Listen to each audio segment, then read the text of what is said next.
ថ្ងៃនេះខ្ញុំនៅអ្នកឯងជាថ្មី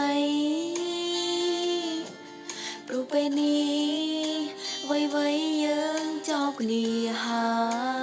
យបែកគ្នាពេលនេះព្រោះបងប្រចិត្តហើយបេះដូងអើយដល់ពេលហើយដែរយើងត្រូវឈឺចាំហើយអ្វីក៏ជាខ្ញុំអ្នកទៅយំពេលដែលបាត់បង់ស្នេហ៍សំតែមនុស្សដែលស្មម្ដេចក៏ត្រូវស្រក់ទឹកភ្នែកព្រោះតែមនុស្សក្បត់សពខ្លួនឯងដែលនៅគិតរឿងអតីតទាំងដែលគេភ្លេចអងបានហើយភ្លេចគេចង់ព្រោះគេបានទៅចោលយើងហើយថ្ងៃនេះខ្ញុំយំជាលើកចុងក្រោយយំឲ្យហើយព្រោះថ្ងៃក្រោយខ្ញុំមិនយំទៀតទេយំព្រោះខ្ញុំនេះនៅនឹកគេប៉ុន្តែគ្មានទេទឹកភ្នែកនៅថ្ងៃស្អែកហើយអ្វីក៏ជាខ្ញុំអ្នកទៅយំ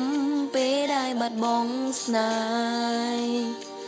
សំតែមនុស្សដែលស្មម្ដេចក៏ត្រូវស្រក់ទឹកភ្នែកព្រោះតែមនុស្សក្បត់សោកខ្លួនឯងដែលនៅគិតរឿងអតីតទាំងដែលគេភ្លេចអងបានហើយភ្លេចគេចង់ព្រោះគេបានទៅចោលយើងហើយ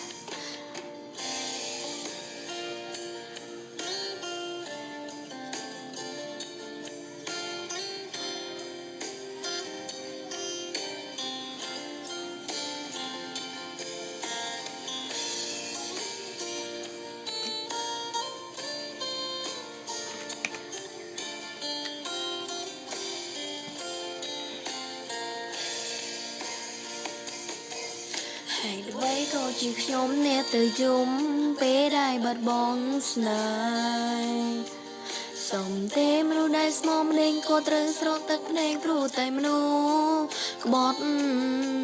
សោកខ្លួនឯងដែលនៅគិតរឿងអតីតទាំងដែលគេភ្លេចអងបានហើយភ្លេចគេចង់ព្រោះគេបានទៅចោលយើងហើយបានហើយគេចង់ព្រោះគេបានទៅចោលយើងហើយ